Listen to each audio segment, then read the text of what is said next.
നമസ്കാരം. പ്രധാന വാർത്തകൾ.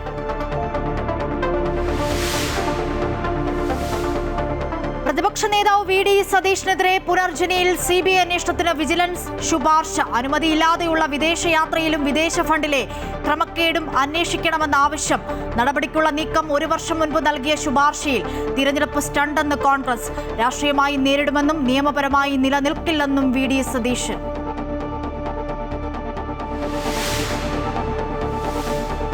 നിയമസഭാ തിരഞ്ഞെടുപ്പിന് തന്ത്രങ്ങൾ ഒരുക്കി കോൺഗ്രസ്. അടുത്ത മാസം പകുതിയോടെ സ്ഥാനാർത്ഥി പ്രഖ്യാപനം നടത്താൻ നീക്കം. ഔദ്യോഗിക പ്രഖ്യാപനങ്ങൾ ഉണ്ടാകുന്നതുവരെ പ്രവർത്തകർ സ്വയം സ്ഥാനാർത്ഥി പ്രഖ്യാപനം നടത്തരുതെന്നും UDF പരിഗണിക്കുന്നത് വിജയസാധ്യത മാത്രമാണെന്നും നേതൃത്വം. കോൺഗ്രസിന്റെ ദ്വിദിന ശില്പശാല വയനാട്ടിൽ.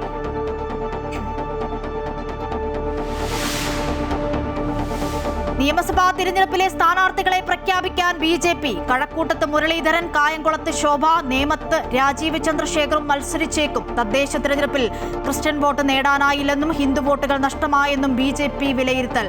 ലീഗുമായി ഏറ്റുമുട്ടുന്ന വെള്ളാപ്പള്ളി നടേശനെ നേരിൽ കണ്ട് പ്രകാശ് ജാവേദ്കർ. അമിത്ഷാ 11-നെത്തും.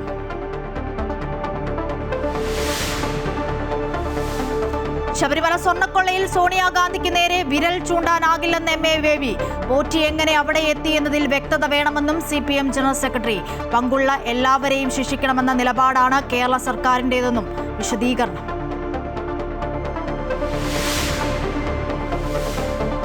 വെനസ്വേലയിലെ രാഷ്ട്രീയ സാഹചര്യത്തിലും സംഘർഷങ്ങളിലും ആശങ്ക രേഖപ്പെടുത്തി ഇന്ത്യ. ഇന്ത്യൻ പൗരന്മാർക്ക് ജാഗ്രതാ നിർദ്ദേശം.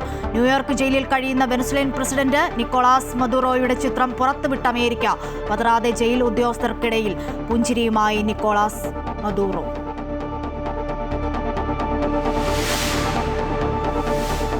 T20 ലോകകപ്പിൽ ബംഗ്ലാദേശിന്റെ മത്സരങ്ങൾ ഇന്ത്യയിൽ നിന്നും ശ്രീലങ്കയിലേക്ക് മാറ്റണമെന്ന ആവശ്യം തള്ളി BCCI. ഒരാളുടെ ഇഷ്ടത്തിനനുസരിച്ച് മത്സരക്രമം മാറ്റാൻ പറ്റില്ലെന്ന് തീരുമാനം. സുരക്ഷയെ ചൂണ്ടിക്കാട്ടിയുള്ള ബംഗ്ലാദേശിന്റെ ആവശ്യം IPL-ൽ നിന്നും മുസ്തഫിസുർ റഹ്മാനെ ഒഴിവാക്കിയതിനു പിന്നാലെ.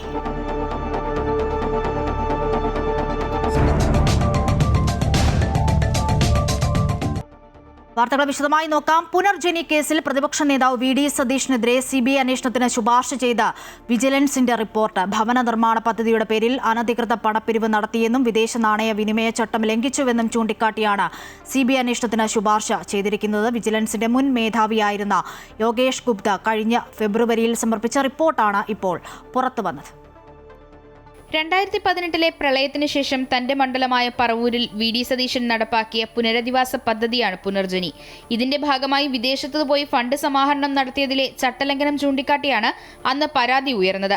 സ്വകാര്യ സന്ദർശനത്തിനായി വിദേശത്ത് പോകാൻ കേന്ദ്രത്തിൽ നിന്ന് അനുവാദം വാങ്ങുകയും പിന്നീട് ഓസ്ട്രേലിയയിൽ വിവിധയിടങ്ങളിൽ ഫണ്ട് സമാഹരണം നടത്തി പ്രസംഗിക്കുകയും ചെയ്ത വീഡിയോ ക്ലിപ്പുകൾ ഉയർത്തിക്കാട്ടിയാണ് വി.ഡി. സതീശനെതിരെ ആരോപണമുയർന്നത്. അന്ന് വിജിലൻസ് അന്വേഷണം നടത്തി വിദേശ നാണയ വിനിമയ ചട്ടം ലംഘിച്ചിട്ടില്ല എന്നും സമാഹരിച്ച ഫണ്ട് മറ്റാവശ്യങ്ങൾക്കായി ഉപയോഗിച്ചിട്ടില്ല എന്നും കണ്ടെത്തിയിരുന്നു. ഇതേ തുടർന്ന് അന്വേഷണം അവസാനിപ്പിച്ചെങ്കിലും വിജിലൻസിന്റെ മുൻ മേധാവിയായിരുന്ന യോഗേഷ് ഗുപ്ത വീണ്ടും കേസ് അന്വേഷിച്ചപ്പോഴാണ് ഫെമ നിയമത്തിന്റെ ലംഘനം നടന്നതായി കണ്ടെത്തുകയും ഇതിൽ CBI അന്വേഷണം വേണമെന്ന് ശുപാർശ നൽകുകയും ചെയ്തത്. ഫെബ്രുവരിയിൽ സമർപ്പിച്ച റിപ്പോർട്ടിൽ സർക്കാർ നിയമോപദേശം തേടിയെങ്കിലും തുടർ നടപടികൾ ഉണ്ടായില്ല. എന്നാൽ നിയമസഭാ തെരഞ്ഞെടുപ്പിന് നാളുകൾ മാത്രം ബാക്കി നിൽക്കെയാണ് പ്രതിപക്ഷ നേതാവിനെതിരായ വിജിലൻസ് റിപ്പോർട്ട് ചർച്ചയാകുന്നത്. തദ്ദേശ തിരഞ്ഞെടുപ്പിലെ കനത്ത തോൽവിയും ശബരിമല സ്വർണ്ണക്കൊള്ളയുമായി ബന്ധപ്പെട്ട് ഭരണമുന്നണി പ്രതിരോധത്തിലാകുകയും ചെയ്യുമ്പോഴാണ് പ്രതിപക്ഷ നേതാവിനെതിരായ പുനർജനി കേസ് വീണ്ടും തലപൊക്കുന്നത്. 20-ന് നിയമസഭാ സമ്മേളനം ചേരാനിരിക്കെ പുനർജനി കേസ് ചൂടേറിയ വാദപ്രതിവാദങ്ങൾക്ക് വിഷയമാകുകയും ചെയ്യും. അമൃത ന്യൂസ്, തിരുവനന്തപുരം. അതേസമയം പുനർജനി കേസ് വിജിലൻസ് അന്വേഷിച്ച് നിലനിൽക്കില്ലെന്ന് റിപ്പോർട്ട് നൽകിയ കേസെന്നും അന്വേഷണവുമായി എന്നും സഹകരിച്ചിട്ടുണ്ടെന്നും പ്രതിപക്ഷ നേതാവ് വി.ഡി. സതീശൻ പ്രതികരിച്ചു. രാഷ്ട്രീയമായും നിയമപരമായും ഇതിനെ നേരിടുമെന്നും പ്രതിപക്ഷ നേതാവ് പറഞ്ഞു. തിരഞ്ഞെടുപ്പായതുകൊണ്ടാണ് ഇപ്പോൾ ഇതുമായി വന്നിരിക്കുന്നത്. വിദേശ സംഭാവന ചട്ടം ലംഘിച്ചുവെങ്കിൽ CBI അന്വേഷിക്കട്ടെയെന്നും പ്രതിപക്ഷ നേതാവ് പ്രതികരിച്ചു. ഒരു പ്രാവശ്യം ഇത് വളരെ വിശദമായി അന്വേഷിച്ചു. എന്നിട്ട് ഒരു കാരണവശാൽ ഇത് നിലനിൽക്കുന്നതല്ല എന്ന് വിജിലൻസ് തന്നെ റിപ്പോർട്ട് കൊടുത്തു. അത് ആഭ്യന്തര വകുപ്പ് അംഗീകരിച്ച് കേസ് ഡ്രോപ്പ് ചെയ്തു. രണ്ടാമത് വീണ്ടും ഒരു പരാതി, അങ്ങനെയാണല്ലോ, പരാതി എഴുതി മേടിച്ചിട്ടാണല്ലോ, പിന്നീട് വീണ്ടും പരാതി എഴുതി മേടിച്ചിട്ട് വീണ്ടും ഒരു അന്വേഷണം നടത്തി. ആ അന്വേഷണത്തിൻ്റെ ഒരു ഭാഗത്തുള്ളൊരു കാര്യമാണ് ഈ പറയുന്നത്. ഇനി വേറെ ഏതെങ്കിലും അല്ല, ഇനി വേറെ ഒരു ഫൈൻഡിങ്, നമ്മൾ ആരും അറിയാത്തൊരു ഫൈൻഡിങ്, ഭയങ്കര കുഴപ്പം പിടിച്ച എന്തെങ്കിലും ഫൈൻഡിങ് ഉണ്ടെങ്കിൽ എം വി ഗോവിന്ദൻ പറഞ്ഞവരെ CBIക്ക് വിടട്ടെ. CBI അന്വേഷിക്കട്ടെ ഞാൻ FCRI വകുപ്പിൻ്റെ ലംഘനം നടത്തിയിട്ടുണ്ടെന്ന്. ഒന്ന് പറഞ്ഞേക്ക്, ഞാൻ പേടിച്ചു പോയെന്ന് പറഞ്ഞേ. ഇത് കേട്ടിട്ടേ ഞാൻ പേടിച്ചു പോയെന്നും കൂടി ഒന്ന് പറഞ്ഞേക്ക്. വിദേശത്ത് പോയി പ്രത്യേക യോഗം വിളിച്ചു ചേർത്ത് പണം സ്വരൂപിക്കുകയും കേരളത്തിലേക്ക് പണം എത്തിക്കുകയും ചെയ്തു എന്നതാണ് പുനർജനി കേസിന്റെ അടിസ്ഥാനമെന്ന് MV ഗോവിന്ദൻ. ആ കേസിൽ ഗവൺമെന്റ് എന്ത് തീരുമാനമെടുക്കുന്നു അതിന്റെ അടിസ്ഥാനത്തിൽ മാത്രമേ പറയാൻ പറ്റൂ. തങ്ങൾക്കൊരു ഡിമാൻഡ് എന്ന നിലയിൽ മറ്റൊരു കാര്യവും പറയാൻ ഉദ്ദേശിക്കുന്നില്ലെന്നും MV ഗോവിന്ദൻ തൃശൂരിൽ പറഞ്ഞു. കേന്ദ്ര ഏജൻസി സംബന്ധിച്ച് ഞങ്ങൾക്കൊരു നിലപാടുണ്ട്. അപ്പോൾ സ്വാഭാവികമായിട്ടും ഇതിപ്പോൾ വിദേശത്ത് പോയി പ്രത്യേക യോഗം വിളിച്ചു ചേർത്ത് പണം സ്വരൂപിച്ച് ആ പണത്തിൻ്റെ ഒരു ഭാഗം ഇങ്ങോട്ട് വന്നിരിക്കുന്നു എന്നുള്ളതാണ് ഇവിടുത്തെ ഈ കേസിൻ്റെ അടിസ്ഥാനം. ആ കേസിൻ്റെ ഭാഗമായിട്ട് ഗവൺമെൻറ് എന്താണോ നിയമപരമായിട്ട് തീരുമാനിക്കുന്നത് ആ തീരുമാനം എടുക്കുക എന്ന് മാത്രമേ എനിക്ക് പറയാൻ പറ്റുള്ളൂ. ഞങ്ങളിപ്പോൾ ഒരു ഡിമാൻഡ് പോലെ വേറെ എന്തെങ്കിലും കാര്യം പറയാൻ ഉദ്ദേശിക്കുന്നില്ല. ഗവൺമെൻറ് ഉചിതമായ പ്രത്യേകിച്ച് വിദേശ പണത്തിൻ്റെ ഭാഗമായിട്ട് വരുന്ന നിയമപ്രശ്നങ്ങളും ഒക്കെ ഗവൺമെൻറ്റിനെ മനസ്സിലാക്കാൻ സാധിക്കുള്ളൂ. ഗവൺമെൻറ് ആവശ്യമായ നിലപാട് സ്വീകരിക്കുക എന്നുള്ളതാണ് ഞങ്ങളെ സംബന്ധിച്ചിടത്തോളം. പ്രതിപക്ഷ നേതാവിനെതിരെ മന്ത്രി V ശിവൻകുട്ടി പുനർജനി വിവാദത്തിൽ മാധ്യമങ്ങളിലെ വാർത്തയാണ് തനിക്കറിയാവുന്നതെന്നും LKG കുട്ടികളിൽ നിന്നും മനസ്സിലാക്കുന്ന കാര്യങ്ങളല്ലല്ലോ വിജിലൻസ് അന്വേഷണം നടത്തി റിപ്പോർട്ട് സമർപ്പിക്കുന്നതെന്നും അദ്ദേഹം ചോദിച്ചു. പ്രതിപക്ഷ നേതാവിനെതിരെ റിപ്പോർട്ട് സമർപ്പിക്കുന്നത് തമാശയായി കാണാൻ കഴിയില്ലെന്നും എല്ലാവരെയും എല്ലാ കാലത്തും പറ്റിക്കാൻ കഴിയില്ലെന്നും ഒരിക്കൽ പിടി വീഴുമെന്നും അദ്ദേഹം പറഞ്ഞു. എനിക്കറിയില്ല ഗവൺമെൻറ് എന്തൊക്കെ കാര്യങ്ങളാണ് തീരുമാനിച്ചിട്ടുള്ളത് സംബന്ധിച്ചിടത്തോളം TV വന്ന വാർത്ത മാത്രമേ കണ്ടിട്ടുള്ളൂ. ഈ LKG കുട്ടികളെ പിന്നെ നമ്മൾ പഠിപ്പിക്കുന്ന പോലെ അവരിൽ നിന്ന് കാര്യങ്ങൾ മനസ്സിലാക്കുന്ന പോലെയൊന്നും അല്ലല്ലോ ഒരു വിജിലൻസ് ഡിപ്പാർട്ട്മെൻറ്റ് പോലുള്ള ഒരു ഡിപ്പാർട്ട്മെൻറ്റ് ഒരു കാര്യം അന്വേഷിച്ച് കേരളത്തിൻ്റെ മുഖ്യമന്ത്രി കഴിഞ്ഞാൽ ഏറ്റവും പ്രധാനപ്പെട്ട നേതാവായിട്ടുള്ള പ്രതിപക്ഷ നേതാവിനെതിരെ ഇന്ന കാര്യങ്ങൾ അടിയന്തരമായി ചെയ്യണമെന്ന് ആവശ്യപ്പെട്ടുകൊണ്ട് റിപ്പോർട്ട് സമർപ്പിക്കുന്നത് വെറും തമാശയായിട്ട് എടുക്കാൻ വേണ്ടി പറ്റുമോ? അതിനെ ഒരു തമാശയായിട്ട് എടുക്കാനും പറ്റില്ല. ഒരു കാര്യം സത്യമാണ്, എല്ലാവരെയും എല്ലാ കാലത്തും പറ്റിക്കാൻ വേണ്ടി പറ്റില്ല. ഒരു സമയത്ത് പിടി വീഴുമെന്നുള്ള കാര്യം ഉറപ്പാണ്. അത്രമാത്രം പറയാം. പ്രതിപക്ഷ നേതാവ് VD സതീഷിന് പിന്തുണയുമായി PV അൻവർ. പ്രതിപക്ഷത്തിനെതിരെ മുഖ്യമന്ത്രി വൈരാഗബുദ്ധിയോടെ നീങ്ങുന്നുവെന്ന് ഫേസ്ബുക്ക് പോസ്റ്റ്. ഇത് ജനം വിലയിരുത്തുമെന്നും തിരിച്ചടി വരുന്ന തിരഞ്ഞെടുപ്പിലും ഉണ്ടാകുമെന്നും അൻവർ വ്യക്തമാക്കുന്നു. പ്രതിപക്ഷ നേതാവിനും പ്രതിപക്ഷത്തിനുമെതിരെയുള്ള ഏത് ആക്രമണത്തെയും നേരിടാൻ താനും തന്റെ പാർട്ടിയും തയ്യാറാണെന്നും അൻവർ FB പോസ്റ്റിൽ പറയുന്നു. പ്രതിപക്ഷ നേതാവ് VD സതീഷിനെതിരായ വിജിലൻസ് ശുപാർശയിൽ നിയമപരമായ നടപടികൾ മാത്രമാണ് സർക്കാർ കൈക്കൊള്ളുക എന്ന് മന്ത്രി P രാജീവ്. നിലവിൽ വിശദാംശങ്ങളിലേക്ക് കടക്കാൻ സമയമായിട്ടില്ല. തെരഞ്ഞെടുപ്പ് ടൈമിങ്ങിനെക്കുറിച്ച് സംസാരിക്കുന്നത് UDFന്റെ അനുഭവത്തിൽ നിന്നുമാണ്. ലാവ്ലിൻ കേസിൽ CBI അന്വേഷണം വേണ്ട എന്ന് ഉമ്മൻചാണ്ടി സർക്കാർ ആദ്യം കോടതിയിൽ പറഞ്ഞു. പിന്നീട് തിരഞ്ഞെടുപ്പ് അടുത്തപ്പോൾ നിലപാട് മാറ്റിയെന്നും P രാജീവ് ചൂണ്ടിക്കാണിച്ചു. അങ്ങനെ ശുപാർശ നൽകിയിട്ടുണ്ടെങ്കിൽ സ്വാഭാവികമായിട്ടും ഭരണവകുപ്പ് പരിശോധിച്ചിട്ടായിരിക്കും ഉചിതമായ തീരുമാനം എടുക്കുക. ഗവൺമെൻറ്റിൻ്റെ മുൻപിൽ വരുന്ന പ്രശ്നങ്ങളാണ്. എന്തായാലും UDFന്റെ ഒരു സമീപനമല്ല LDF സ്വീകരിക്കുക. LDF നിയമപരമായിട്ട് എല്ലാ കാര്യങ്ങളും പരിശോധിച്ചുകൊണ്ടാണ് സ്വതന്ത്രമായ അന്വേഷണമാണ് എല്ലാ കാര്യങ്ങളിലും സ്വീകരിക്കുന്നത്. ഇത് സംബന്ധിച്ച് ഔദ്യോഗികമായി പ്രതികരിക്കാവുന്ന ഒരു ഘട്ടമായിട്ടുണ്ട് എന്ന് തോന്നുന്നില്ല. KPCCയുടെ നേതൃത്വത്തിൽ ലക്ഷ്യ ലീഡർഷിപ്പ് ക്യാമ്പിന് വയനാട്ടിൽ തുടക്കമായി. നിയമസഭാ തെരഞ്ഞെടുപ്പ് മുന്നൊരുക്കങ്ങളാണ് പ്രധാന അജണ്ട. ജയസാധ്യത മാത്രമായിരിക്കും നിയമസഭാ തെരഞ്ഞെടുപ്പിലെ സ്ഥാനാർത്ഥി നിർണയത്തിലെ മാനദണ്ഡമെന്ന് കോൺഗ്രസ് സംഘടനാ general secretary KC Venugopal MP പറഞ്ഞു. രാഷ്ട്രീയ എതിരാളികൾക്ക് ആയുധം കൊടുക്കുന്ന പ്രതികരണങ്ങൾ ഉണ്ടാകരുതെന്നും ക്യാമ്പ് ഉദ്ഘാടനം ചെയ്തുകൊണ്ട് KC വേണുഗോപാൽ വ്യക്തമാക്കി. KPCC പ്രസിഡന്റ് സണ്ണി ജോസഫ് MLAയുടെ അധ്യക്ഷതയിൽ സുൽത്താൻ ബത്തേരിയിലുള്ള സപ്ത കൺവെൻഷൻ സെന്ററിലാണ് 2 ദിവസത്തെ ക്യാമ്പ് നടക്കുന്നത്. തദ്ദേശ തെരഞ്ഞെടുപ്പിന് മുന്നോടിയായും സമാനമായ രീതിയിൽ സുൽത്താൻ ബത്തേരിയിൽ ക്യാമ്പ് സംഘടിപ്പിച്ചിരുന്നു. അന്നെടുത്ത തീരുമാനങ്ങളും നീക്കങ്ങളും തെരഞ്ഞെടുപ്പ് വിജയത്തിൽ നിർണായകവുമായി. ഈ സാഹചര്യത്തിലാണ് വയനാട്ടിൽ തന്നെ വീണ്ടും ക്യാമ്പ് സംഘടിപ്പിക്കാൻ നേതൃത്വം തീരുമാനിച്ചത്. AICC general secretary KC Venugopal MP camp ഉദ്ഘാടനം ചെയ്തു. 100 സീറ്റാണ് UDFന്റെ ലക്ഷ്യമെന്നും സാധാരണ പ്രവർത്തകരെ നിരാശപ്പെടുത്തുന്ന ഒറ്റപ്പെട്ട ശബ്ദങ്ങൾ ഉണ്ടാകരുതെന്നും KC വേണുഗോപാൽ പറഞ്ഞു. PM ശ്രീയിൽ ഉൾപ്പെടെ BJP CPM കൂട്ടുകച്ചവടമാണ് നടക്കുന്നത്. ആ കൂട്ടുകെട്ട് ജനം തിരിച്ചറിഞ്ഞുവെന്നും അദ്ദേഹം പറഞ്ഞു. സ്ഥാനാർത്ഥി നിർണയം സംബന്ധിച്ചുള്ള കാര്യങ്ങളിൽ നേതാക്കൾക്കുള്ള ഹൈക്കമാൻഡിന്റെ നിർദ്ദേശം KC വേണുഗോപാൽ പങ്കുവച്ചു. 4 മാസക്കാലത്തേക്ക് ജാഗ്രത, ഉത്തിഷ്ഠത, ജാഗ്രത. ഒരു കാരണവശാലും രാഷ്ട്രീയ എതിരാളികളുടെ കയ്യിൽ ആയുധം കൊടുക്കുന്ന ഒരു വരികളിലേക്കും നമുക്ക് പോകും. സ്ഥാനാർത്ഥി നിർണയത്തെക്കുറിച്ച് നമുക്കെല്ലാവർക്കും ആഗ്രഹങ്ങളുണ്ട്. ആർക്കും ആഗ്രഹം തെറ്റൊന്നുമില്ല. പാർട്ടിയിൽ 10, 30, 40 കൊല്ലം അല്ലെങ്കിൽ 10, 15 കൊല്ലം പ്രവർത്തിച്ചാൽ ഇലക്ഷൻ വരുമ്പോൾ അവസരങ്ങൾ ഉണ്ടാകുമ്പോൾ അതിൻ്റെ ഭാഗമാകണമെന്ന് ആഗ്രഹിക്കുന്നത് സ്വാഭാവികമല്ലേ? അതിലെന്താ തെറ്റ്? പ്രതിപക്ഷ നേതാവ് V D Satheesan, AICC general secretary Deepa Das Munshi, Congress പ്രവർത്തക സമിതി അംഗങ്ങൾ, മുൻ KPCC പ്രസിഡന്റുമാർ തുടങ്ങിയവർ ക്യാമ്പിൽ പങ്കെടുക്കുന്നുണ്ട്. വിലക്കയറ്റം, ഭരണസ്തംഭനം, സ്വർണ്ണക്കൊള്ള ഉൾപ്പെടെയുള്ള വിഷയങ്ങളിൽ കേന്ദ്ര സംസ്ഥാന സർക്കാരുകൾക്കെതിരെ പ്രക്ഷോഭം കൂടുതൽ ശക്തമാക്കുന്നത് സംബന്ധിച്ച കാര്യങ്ങൾക്ക് അന്തിമ രൂപം നൽകും. ദേശീയ സംസ്ഥാന തലത്തിലെ സമകാലിക രാഷ്ട്രീയ വിഷയങ്ങളിൽ വിശദമായ ചർച്ച നടത്തുന്നതോടൊപ്പം സംഘടനാ വിഷയങ്ങളും യോഗം വിശദമായി ചർച്ച ചെയ്യും. നാളെ വൈകിട്ട് ക്യാമ്പ് അവസാനിക്കും. അമൃത ന്യൂസ്, വയനാട്. കോഴിക്കോട് കോൺഗ്രസ് സ്ഥാനാർത്ഥികൾ ആരൊക്കെ? മുല്ലപ്പള്ളി നാദാപുരത്ത് മത്സര രംഗത്തുണ്ടാകുമെന്നാണ് സൂചന. അഡ്വക്കേറ്റ് പ്രവീൺ കുമാറും KM അഭിജിത്തും VT സൂരജും സാധ്യതാ പട്ടികയിലുണ്ട്. അതിനിടെ നിയമസഭാ തിരഞ്ഞെടുപ്പിൽ മത്സരിക്കാനൊരുങ്ങുന്ന മുല്ലപ്പള്ളി രാമചന്ദ്രനെതിരെ നാദാപുരം നിയോജക മണ്ഡലത്തിലെ വിവിധ ഭാഗങ്ങളിലാണ് പോസ്റ്ററുകൾ പ്രത്യക്ഷപ്പെട്ടത്. കഴിഞ്ഞ 2 പതിറ്റാണ്ടായി കോഴിക്കോട് ജില്ലയിൽ കോൺഗ്രസിന് MLA-മാരില്ല. ഇത്തവണ മികച്ച സ്ഥാനാർത്ഥികളെ ഇറക്കി കളം പിടിക്കാൻ കോൺഗ്രസിൽ അണിയറ ചർച്ചകൾ സജീവമായിട്ടുണ്ട്. മുല്ലപ്പള്ളി രാമചന്ദ്രന്റെ പേര് സജീവ പരിഗണനയിലുണ്ട്. മുല്ലപ്പള്ളി കണ്ണൂരിൽ മത്സരിക്കണമെന്നാണ് അദ്ദേഹത്തെ അനുകൂലിക്കുന്നവരുടെ ആവശ്യം. മുല്ലപ്പള്ളി നാദാപുരത്ത് നിന്നാൽ വിജയിപ്പിക്കാമെന്നാണ് മുസ്ലിം ലീഗ് പ്രാദേശിക നേതൃത്വത്തിന്റെ ഉറപ്പ്. നാദാപുരത്ത് മുൻ KSU അധ്യക്ഷൻ KM അഭിജിത്തിന്റെയും പേരുണ്ട്. 80 പിന്നിട്ട മുല്ലപ്പള്ളിയെ മത്സരിപ്പിക്കുന്നതിനെതിരെ ചിലയിടത്ത് പോസ്റ്ററുകൾ പ്രത്യക്ഷപ്പെട്ടു കഴിഞ്ഞു. കൊയിലാണ്ടി മണ്ഡലത്തിൽ ഇത്തവണ DCC പ്രസിഡന്റ് അഡ്വക്കേറ്റ് പ്രവീൺ കുമാറിനാണ് സാധ്യത. പ്രവീൺ കുമാർ മണ്ഡലത്തിൽ സജീവമായി കഴിഞ്ഞു. കോഴിക്കോട് നോർത്തിൽ KPCC ജനറൽ സെക്രട്ടറിയും K സുധാകരന്റെ അടുത്ത അനുയായിയുമായ K ജയന്തിന്റെ പേരുണ്ട്. ബാലുശ്ശേരിയിൽ KSU ജില്ലാ പ്രസിഡന്റ് VT സൂരജിന്റെയും എലത്തൂരിൽ യൂത്ത് കോൺഗ്രസ് അഖിലേന്ത്യാ നേതാവായ വിദ്യാ ബാലകൃഷ്ണന്റെയും പേര് ഗണിക്കാൻ സാധ്യതയേറെയാണ്. S Vinesh Kumar, Amrita news, Kozhikode. സ്ഥാനാർത്ഥി നിർണയത്തിൽ വിജയസാധ്യതയാണ് UDF പരിഗണിക്കുന്നത് എന്ന് മുതിർന്ന കോൺഗ്രസ് നേതാവ് രമേശ് ചെന്നിത്തല. നേതൃക്യാമ്പിൽ നിയമസഭാ തിരഞ്ഞെടുപ്പ് ഒരുക്കങ്ങൾ ചർച്ചയാകും. ശേഷം ലീഗ് അടക്കമുള്ള കക്ഷികളുമായി സീറ്റ് വിഭജനം സംബന്ധിച്ച് ചർച്ച നടത്തും. കഴിഞ്ഞ തിരഞ്ഞെടുപ്പിൽ 53% യുവാക്കളെയും സ്ത്രീകളെയും പാർട്ടി പരിഗണിച്ചിരുന്നു. യുവാക്കളെ പരിഗണിക്കുന്നു എന്നതിനർത്ഥം മുതിർന്ന ആളുകളെ മാറ്റി നിർത്തുന്നു എന്നല്ലെന്നും അദ്ദേഹം കോഴിക്കോട് പറഞ്ഞു. ഇന്നത്തെ ക്യാമ്പിന്റെ ലക്ഷ്യം വരാൻ പോകുന്ന നിയമസഭാ തെരഞ്ഞെടുപ്പിന് വേണ്ടിയിട്ടുള്ള ഒരുക്കങ്ങളെ സംബന്ധിച്ചാണ്.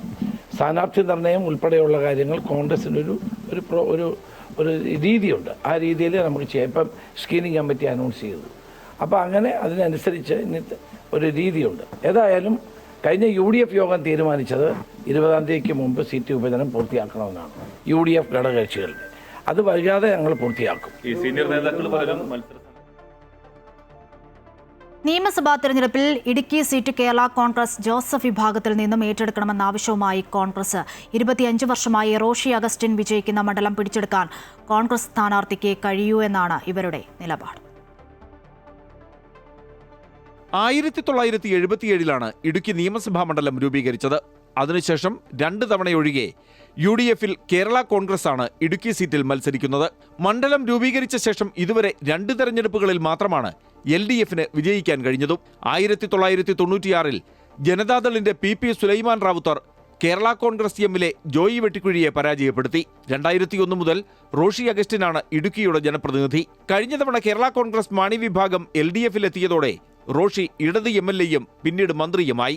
മാണി വിഭാഗം UDF വിട്ടതോടെ ഇടുക്കി സീറ്റിൽ കേരള കോൺഗ്രസ് ജോസഫ് വിഭാഗമാണ് മത്സരിക്കുന്നത്. എന്നാൽ ഇത്തവണ ഈ സീറ്റ് കോൺഗ്രസ് ഏറ്റെടുക്കണമെന്നാണ് ആവശ്യമുയരുന്നത്. അടുത്ത നിയമസഭാ തെരഞ്ഞെടുപ്പിൽ ഇടുക്കി നിയോജക മണ്ഡലത്തിൽ നിന്നും ഒരു കോൺഗ്രസ് സ്ഥാനാർത്ഥി മത്സരിക്കുന്നതാണ് വിജയിക്കാൻ കൂടുതൽ എളുപ്പം എന്നുള്ള ഒരു അഭിപ്രായം ഇടുക്കി ജില്ലാ കോൺഗ്രസ് കമ്മിറ്റി KPCC നേതൃത്വത്തെ അറിയിച്ചിട്ടുണ്ട്. റോഷി അഗസ്റ്റിൻ എന്ന് പറയുന്ന ആളിനെ പരാജയപ്പെടുത്താൻ ഒരു കോൺഗ്രസ് സ്ഥാനാർത്ഥി കൈപ്പത്തി ചിഹ്നത്തിൽ മത്സരിക്കുന്നതായിരിക്കും നല്ലത് എന്നുള്ള ഒരു കാഴ്ചപ്പാടാണ് ജില്ലയിലെ കോൺഗ്രസ് നേതൃത്വത്തിനുള്ളത്. കഴിഞ്ഞ ത്രിതല പഞ്ചായത്ത് തെരഞ്ഞെടുപ്പിന് ശേഷം ഇടുക്കി നിയമസഭാ മണ്ഡലത്തിലെ എല്ലാ ഗ്രാമപഞ്ചായത്തുകളും കട്ടപ്പന നഗരസഭയും കോൺഗ്രസ് ആണ് ഭരിക്കുന്നത്. അതിനാൽ ഇടുക്കി സീറ്റ് കോൺഗ്രസിന് ലഭിച്ചാൽ വിജയസാധ്യത കൂടുതലാണെന്നാണ് നേതാക്കളുടെ അഭിപ്രായം. എന്നാൽ ഇടുക്കി വിട്ടുകൊടുക്കാൻ ജോസഫ് വിഭാഗം തയ്യാറാകുമോ എന്ന് കണ്ടറിയണം. അമൃത ന്യൂസ്, ഇടുക്കി. നിയമസഭാ തിരഞ്ഞെടുപ്പിനുള്ള ഒരുക്കങ്ങൾ ഊർജ്ജമാക്കാൻ ബി.ജെ.പിയും പ്രധാന മണ്ഡലങ്ങളിലെ ബി.ജെ.പി സ്ഥാനാർത്ഥികളെ ഉടൻ പ്രഖ്യാപിക്കും. അമിത്ഷാ വരുന്നതോടെ തിരഞ്ഞെടുപ്പ് തന്ത്രങ്ങൾക്ക് രൂപമാക്കും. നിയമസഭാ തെരഞ്ഞെടുപ്പിൽ നിർണായക ശക്തിയാകാനുള്ള ഒരുക്കങ്ങളിലാണ് ബി.ജെ.പി. കഴിഞ്ഞ ദിവസം ചേർന്ന കോർ കമ്മിറ്റി യോഗത്തിലെ പ്രധാന ചർച്ചയും ഇതുതന്നെയായിരുന്നു. ബി.ജെ.പിക്ക് 30,000-നും 60,000-നും ഇടയിൽ വോട്ട് ലഭിച്ച 35 മണ്ഡലങ്ങളിൽ ശ്രദ്ധയൂന്നിയാകും പ്രവർത്തനം. ഇവിടങ്ങളിലെ സ്ഥാനാർത്ഥി നിർണയവും അവസാന ഘട്ടത്തിലാണ്. നേമത്ത് രാജീവ് ചന്ദ്രശേഖർ, കഴക്കൂട്ടത്ത് വി മുരളീധരൻ, കായംകുളം ശോഭാ സുരേന്ദ്രൻ തുടങ്ങി 35 മണ്ഡലങ്ങളിലെയും പ്രാഥമിക പട്ടിക തയ്യാറായി കഴിഞ്ഞു. 11-ന് ആഭ്യന്തരമന്ത്രി അമിത്ഷാ തലസ്ഥാനത്ത് എത്തുന്നതോടെ തെരഞ്ഞെടുപ്പ് തന്ത്രങ്ങൾ ഒരുങ്ങും. ഉടൻ തന്നെ സ്ഥാനാർത്ഥികളെ പ്രഖ്യാപിച്ച് പ്രചരണം ആരംഭിക്കാനാണ് നീക്കം. തദ്ദേശ തെരഞ്ഞെടുപ്പിൽ പ്രതീക്ഷിച്ച രീതിയിൽ ക്രിസ്ത്യൻ വിഭാഗത്തിൽ നിന്ന് വോട്ട് ലഭിച്ചില്ലെന്നാണ് കോർ കമ്മിറ്റിയുടെ വിലയിരുത്തൽ. എന്നാൽ നിയമസഭാ തെരഞ്ഞെടുപ്പിലും ക്രിസ്ത്യൻ വോട്ട് അനുകൂലമാക്കാനുള്ള ശ്രമം തുടരും. സ്ഥാനാർത്ഥി പട്ടികയിലും ഇത് ദൃശ്യമാകും. ശബരിമല സ്വർണ്ണക്കൊള്ള തദ്ദേശ തെരഞ്ഞെടുപ്പിൽ പ്രചനായുധമാക്കാത്തത് തിരിച്ചടിയായെന്നും യോഗം വിലയിരുത്തി.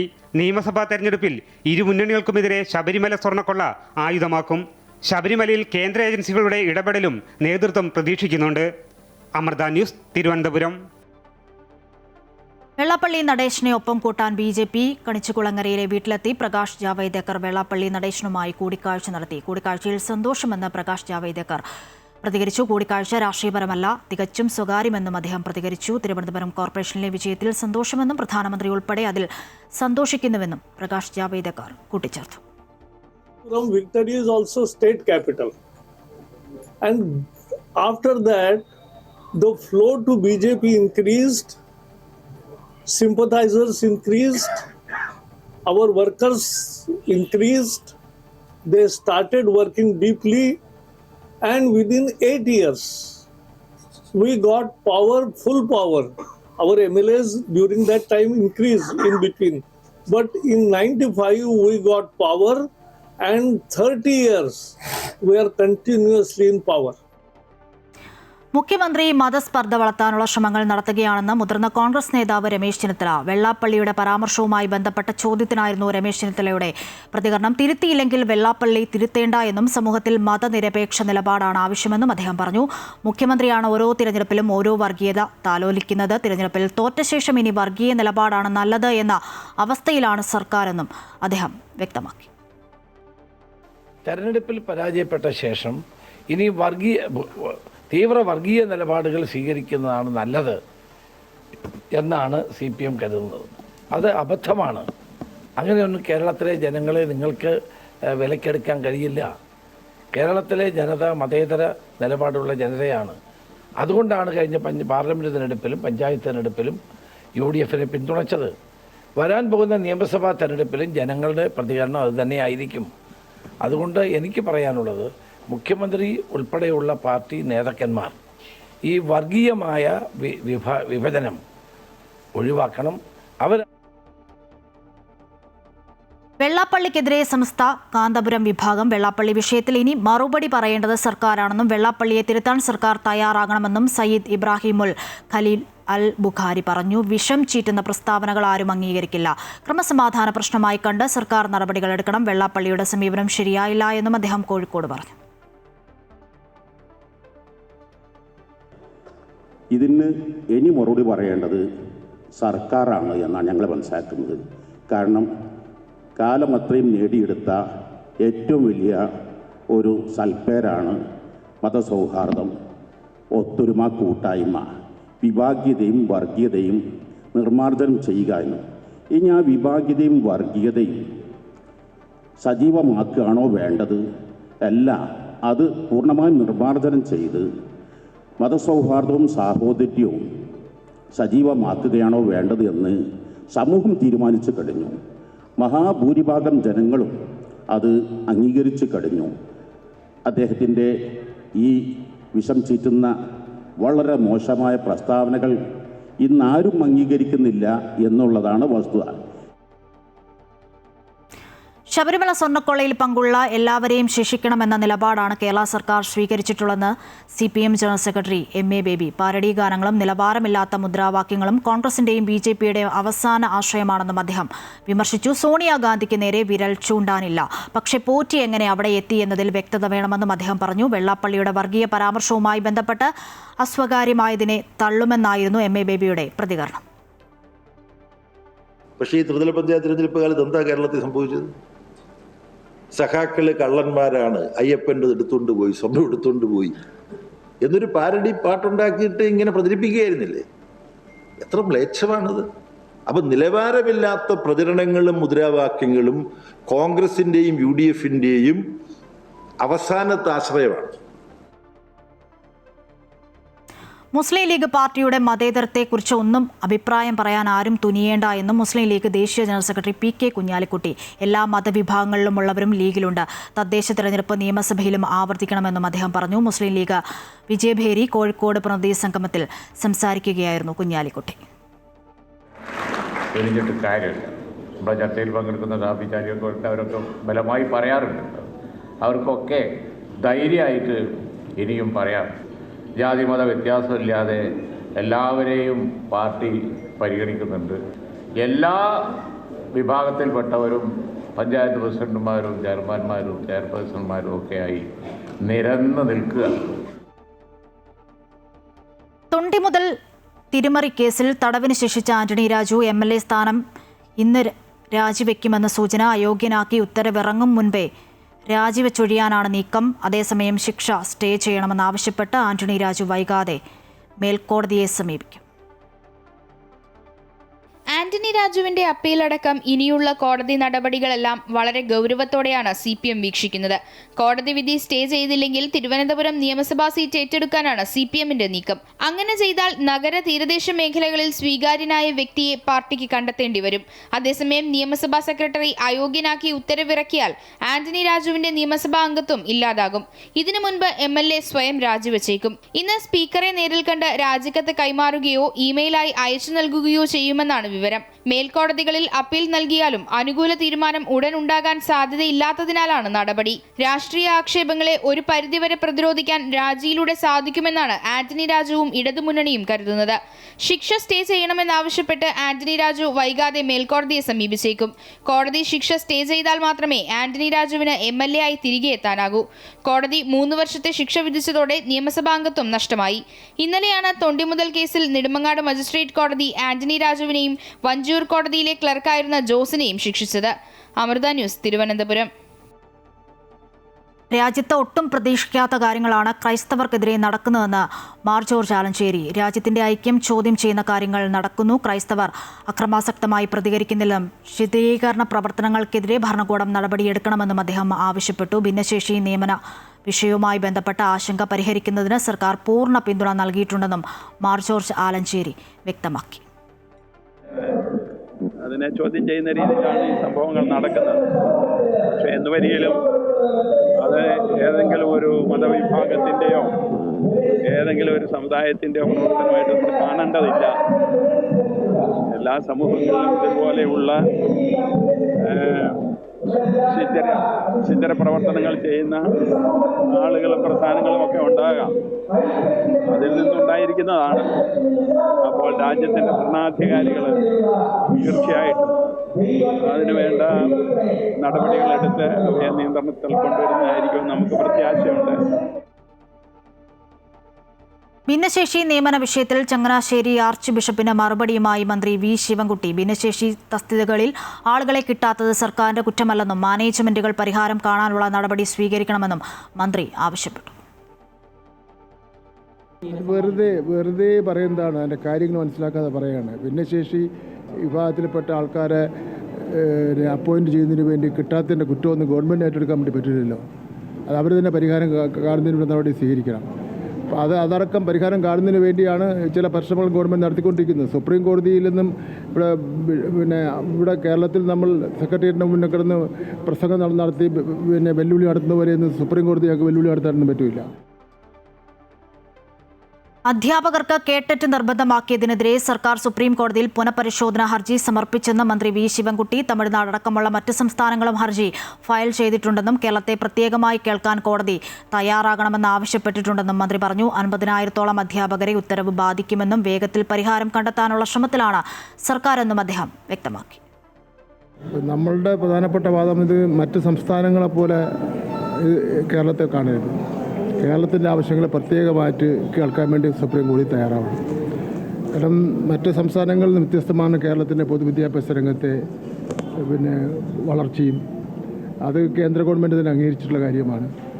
ഇത് മാത്രമല്ല അധ്യാപകരുടെ ക്വാളിഫിക്കേഷൻ നമ്മുടെ കേരളത്തിൽ കുറച്ച് മറ്റ് സംസ്ഥാനങ്ങളെക്കാൾ മെച്ചപ്പെട്ടതാണ്. അപ്പോൾ കേട്ടറ്റിന് തുല്യമായി ഉള്ള ഒരുപാട് ക്വാളിഫിക്കേഷൻസ് ഉണ്ട്. തൃശൂർ റെയിൽവേ സ്റ്റേഷന്റെ പാർക്കിംഗ് ഏരിയയിൽ തീപിടുത്തമുണ്ടായത് ഇലക്ട്രിക്കൽ ലൈനിൽ നിന്നും തീപ്പൊരി വീണതെന്ന് പ്രാഥമിക നിഗമനം. 500-ലേറെ ബൈക്കുകളും പാളത്തിൽ കിടന്ന ട്രെയിൻ എഞ്ചിനുമാണ് കത്തിയത്.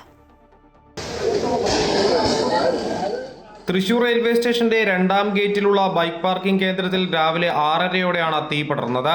പാർക്കിംഗ് ഫീസ് പിരിക്കാനിരുന്ന ജീവനക്കാരി മാത്രമായിരുന്നു ആ സമയത്ത് അവിടെ ഉണ്ടായിരുന്നത്. തീ പടർന്നതോടെ ഇവർ പുറത്തേക്ക് ഓടിയിറങ്ങി നാട്ടുകാരുടെ സഹായം തേടി. നാട്ടുകാർ തീയണയ്ക്കാൻ ശ്രമിച്ചെങ്കിലും കാര്യങ്ങൾ പതിയെ നിയന്ത്രണം വിട്ടുപോവുകയായിരുന്നു. ബൈക്കുകളുടെ പെട്രോൾ ടാങ്ക് പൊട്ടിത്തെറിച്ചതോടെ വളരെ വേഗത്തിൽ അടുക്കി വെച്ചിരുന്ന മറ്റു ബൈക്കുകളിലേക്ക് തീ ആളിപ്പടർന്നു.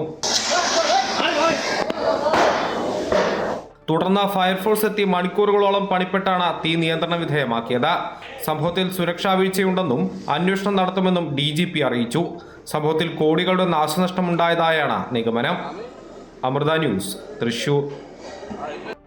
രാഹുൽ ഈശ്വറിനെതിരെ പരാതി നൽകി രാഹുൽ മാങ്കൂട്ടത്തിൽ കേസിലെ പരാതിക്കാരിയായ യുവതി ജാമ്യ വ്യവസ്ഥ ലംഘിച്ചെന്ന് ചൂണ്ടിക്കാട്ടിയാണ് യുവതി പരാതി നൽകിയിരിക്കുന്നത്. ജാമ്യത്തിലിറങ്ങിയ രാഹുൽ ഈശ്വർ വീണ്ടും സൈബർ ആക്രമണത്തിന് സാഹചര്യമൊരുക്കി തന്നെ അവഹേളിച്ചുവെന്നാണ് യുവതിയുടെ പരാതി IG സൈബർ പോലീസിന് കൈമാറിയിട്ടുണ്ട്. യുവതിയെ അപമാനിക്കാനോ അവഹേളിക്കാനോ പാടില്ല എന്നും സൈബർ ആക്രമണത്തിന് വഴിയൊരുക്കരുത് എന്നുമുള്ള കർശനമായ ജാമ്യ വ്യവസ്ഥ നിലനിൽക്കവെയാണ് രാഹുൽ ഈശ്വറിന്റെ ഭാഗത്തു നിന്നും ലംഘനമുണ്ടായതെന്നാണ് യുവതി നൽകിയ പരാതിയിൽ പറയുന്നത്. ജാമ്യം ലഭിച്ചതിനു ശേഷവും രാഹുൽ ഈശ്വർ സോഷ്യൽ മീഡിയയിലൂടെ പങ്കുവച്ച വീഡിയോകൾ യുവതിയെ അവഹേളിക്കുന്നതാണെന്നും ഇത് തന്നെ മാനസികമായി തളർത്തുന്ന സൈബർ ആക്രമണങ്ങൾക്ക് വീണ്ടും കാരണമായെന്നും പരാതിയിൽ ചൂണ്ടിക്കാട്ടുന്നു. AIGക്കാണ് യുവതി പരാതി നൽകിയത്. യുവതിയുടെ പരാതി സൈബർ പോലീസിന് കൈമാറി. പോലീസ് നിലവിൽ പരാതിയുടെയും വീഡിയോകളുടെയും സത്യാവസ്ഥ പരിശോധിച്ചു വരികയാണ്.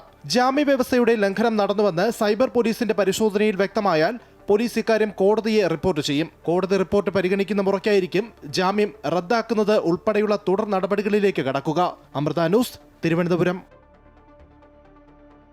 വെനസ്വേലൻ പ്രസിഡന്റ് നിക്കോളാസ് മദൂറോയെ അമേരിക്ക പിടികൂടിയതിന് പിന്നാലെയുള്ള രാഷ്ട്രീയ സാഹചര്യത്തിലും സംഘർഷങ്ങളിലും ആശങ്ക രേഖപ്പെടുത്തി ഇന്ത്യ. വെനസ്വേലയിലെ സംഭവവികാസങ്ങൾ ഇന്ത്യ സൂക്ഷ്മമായി നിരീക്ഷിച്ചു വരികയാണെന്നും വെനസ്വേലയിലെ ജനതയ്ക്കൊപ്പമാണ് ഇന്ത്യയെന്നും വിദേശകാര്യ മന്ത്രാലയം വ്യക്തമാക്കി. നേരത്തെ വെനസ്വേലയിലെ സംഘർഷ സാഹചര്യത്തിന്റെ പശ്ചാത്തലത്തിൽ ഇന്ത്യൻ പൗരന്മാർക്ക് വിദേശകാര്യ മന്ത്രാലയം ജാഗ്രതാ നിർദ്ദേശം പുറപ്പെടുവിച്ചിരുന്നു. അതിനിടെ ന്യൂയോർക്ക് ജയിൽ അധികൃതർക്ക് നടുവിലിരിക്കുന്ന വെനസ്വേലൻ പ്രസിഡന്റ് നിക്കോളാസ് മദൂറോയുടെ ചിത്രം പുറത്തുവന്നു. അമേരിക്കയുടെ പിടിയിലായിട്ടും അല്പം പോലും പതറാതെ ജയിൽ ഉദ്യോഗസ്ഥർക്കിടയിൽ ചെറുപുഞ്ചിരിയുമായി തംസപ്പ് മുദ്രയുമായി നിക്കോളാസ് മദൂറോ ഇരിക്കുന്ന ചിത്രമാണ് പുറത്തുവന്നത്. കയർ ഉൽപ്പന്നങ്ങൾ നിർമ്മിച്ച് വിറ്റ വകയിൽ കയർ കോർപ്പറേഷൻ നൽകാനുള്ള 71 കോടി രൂപ കുടിശ്ശിക വിലയിരുത്തുന്നതിൽ പ്രതിഷേധിച്ച് സമരത്തിനൊരുങ്ങി കേരള കയർ ഗുഡ്സ് പ്രൊഡ്യൂസേഴ്സ് അസോസിയേഷൻ. കയർ സംഘങ്ങളുടെ സാമ്പത്തിക അടിത്തറ തകർന്നു കിടക്കാൻ തുടങ്ങിയിട്ട് നാളുകളേറെയായി. കയർ കോർപ്പറേഷനിൽ നിന്നും ഉൽപ്പന്നവില അനന്തമായി കുടിശ്ശിക വരുത്തുന്നതാണ് ഈ ദുരവസ്ഥയ്ക്ക് കാരണം. ഇതുമൂലം കയർ സംഘങ്ങളോടൊപ്പം ചെറുകിട ഉൽപ്പാദകരും തൊഴിലാളികളും പ്രതിസന്ധിയിലാണ്. കഴിഞ്ഞ വർഷങ്ങളിലെ ഓണം, വിഷു തുടങ്ങിയ ഉത്സവകാലങ്ങളിലും കയർ കോൺക്ലേവിലും പണം ഉടനെ നൽകുമെന്ന് സർക്കാർ ഉറപ്പ് നൽകിയെങ്കിലും പാലിച്ചിരുന്നില്ല. 71 കോടി രൂപയാണ് നിലവിൽ കുടിശ്ശിക. ഈ തുക അടിയന്തരമായി നൽകണമെന്നാണ് കയർ ഗുഡ്സ് പ്രൊഡ്യൂസേഴ്സ് അസോസിയേഷന്റെ ആവശ്യം. കഴിഞ്ഞ ഓണത്തിന് മുമ്പ് തന്നെ കയർ കോർപ്പറേഷനിൽ ഉൽപ്പന്നങ്ങൾ വിട്ട വകയിൽ മാറ്റ്സ് ആൻഡ് മാറ്റിംഗ് സംഘങ്ങൾക്കും സ്മോൾ സ്കെയിൽ സംഘങ്ങളും ഏതാണ്ട് 65ഓളം വരുന്ന ആലപ്പുഴയിലെ സംഘങ്ങൾക്ക് ഏതാണ്ട് 70 കോടി രൂപയാണ് ഇപ്പം കയർ ഉൽപ്പന്നം വിറ്റ വകയിൽ കയർ കോർപ്പറേഷൻ ലഭിക്കുവാനുള്ളത്. ഈ ഗവൺമെൻറ് അധികാരത്തിലേറിയപ്പോൾ മുതൽ വന്നിട്ടുള്ള കുടിശ്ശികയാണ്. ഇന്ന് ഒരു ചുവട് മുന്നോട്ട് പോകാനാവാത്ത രീതിയിൽ ഉൽപ്പന്ന നിർമ്മാണ മേഖല വലിയ പ്രതിസന്ധി നേരിടുകയാണ്. ഈ ആവശ്യമുന്നയിച്ച് ഭാരവാഹികൾ കോർപ്പറേഷൻ ഡയറക്ടർക്ക് കത്തു നൽകി. ആവശ്യം പരിഗണിക്കാത്ത സാഹചര്യമുണ്ടായാൽ ജനുവരി 8 മുതൽ അസോസിയേഷന്റെ നേതൃത്വത്തിൽ കയർ കോർപ്പറേഷനിൽ കുത്തിയിരിപ്പ് പ്രതിഷേധ സമരം നടത്താൻ തീരുമാനിച്ചിരിക്കുകയാണ് ഭാരവാഹികൾ. അമൃത ന്യൂസ്, ആലപ്പുഴ. കോട്ടയം ചങ്ങനാശ്ശേരി പള്ളാത്ര ബൈപ്പാസിൽ അജ്ഞാത വാഹനമിടിച്ച് ബൈക്ക് യാത്രക്കാരൻ മരിച്ചു. വാഴപ്പള്ളിച്ചിറ സ്വദേശിയായ നിഷാദാണ് മരിച്ചത്. ഇന്ന് വൈകിട്ട് 3:30 സംഭവം. മധുമൂലയിൽ നിന്നും പള്ളാത്രയിലേക്ക് വരുന്ന വഴിയാണ് നിഷാദ് അപകടത്തിൽപ്പെട്ടത്. വാഹനമിടിച്ച് റോഡിൽ വീണ നിഷാദിനെ നാട്ടുകാർ ചങ്ങനാശ്ശേരി താലൂക്ക് ആശുപത്രിയിൽ എത്തിച്ചപ്പോഴേക്കും മരണം സംഭവിച്ചിരുന്നു. അപകടത്തിന് കാരണമായ വാഹനത്തിനായി ചങ്ങനാശ്ശേരി പോലീസ് അന്വേഷണം ആരംഭിച്ചു. കാസർഗോഡ് കരിന്തളത്ത് ബൈക്ക് യാത്രക്കാരൻ അത്ഭുതകരമായി വാഹന അപകടത്തിൽ നിന്നും രക്ഷപ്പെട്ടു. കരിന്തളം മഞ്ഞളങ്കാട് റോഡിൽ വെച്ച് എതിരെ വന്ന കാർ അപകടം ഒഴിവാക്കാനായി റോഡിൽ നിന്നും വെട്ടിച്ചു മാറ്റുകയായിരുന്നു. തുടർന്ന് കാർ മതിലിൽ ഇടിച്ചു നിൽക്കുകയും ചെയ്തു. മലയോര റോഡിൽ വെച്ച് മുന്നിലുണ്ടായിരുന്ന സ്വകാര്യ ബസിനെ മറികടക്കാൻ ശ്രമിക്കവേ ബൈക്ക് യാത്രക്കാരൻ റോഡിലേക്ക് മറിഞ്ഞു വീഴുന്നതിന്റെ ഞെട്ടിക്കുന്ന ദൃശ്യങ്ങൾ പുറത്തുവന്നു.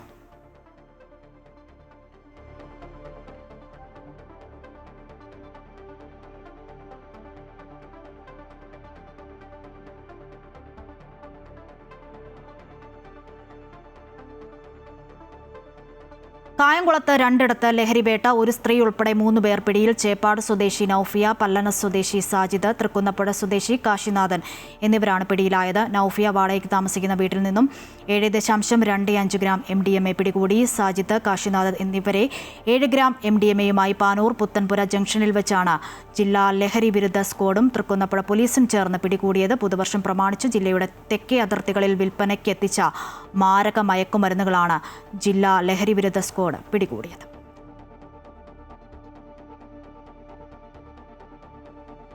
സ്വാമിയേ ശരണമയ്യ.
ശബരിമല സന്നിധാനത്ത് ദീപാരാധനയുടെ സമയമായിരുന്നു. തത്സമയമാണ് പ്രേക്ഷകർ കണ്ടത്. കായിക വാർത്തകൾ നോക്കാം. 2020 ലോകകപ്പിൽ ബംഗ്ലാദേശിന്റെ മത്സരങ്ങൾ ഇന്ത്യയിൽ നിന്നും ശ്രീലങ്കയിലേക്ക് മാറ്റുന്നതുമായി ബന്ധപ്പെട്ട വിഷയത്തിൽ പ്രതികരണവുമായി BCCI. ഒരാളുടെ ഇഷ്ടത്തിനനുസരിച്ച് മത്സരക്രമം മാറ്റാൻ പറ്റില്ലെന്നും എതിർ ടീമുകളെക്കുറിച്ചും ബംഗ്ലാദേശ് ക്രിക്കറ്റ് ബോർഡ് ചിന്തിക്കണമെന്നും BCCI വ്യക്തമാക്കി. നേരത്തെ സുരക്ഷാ പ്രശ്നങ്ങൾ ചൂണ്ടിക്കാട്ടിയാണ് മത്സരങ്ങൾ മാറ്റുന്നതുമായി ബന്ധപ്പെട്ട ICCയെ സമീപിക്കാൻ ബംഗ്ലാദേശ് ക്രിക്കറ്റ് ബോർഡ് ഒരുങ്ങിയിരുന്നത്. IPL നിന്നും ബംഗ്ലാദേശ് താരം മുസ്തഫിസൂർ റഹ്മാനെ ഒഴിവാക്കിയതിനു പിന്നാലെയാണ് ബംഗ്ലാദേശ് ക്രിക്കറ്റ് ബോർഡ് സുരക്ഷാ പ്രശ്നങ്ങൾ ചൂണ്ടിക്കാട്ടി രംഗത്തെത്തിയത്.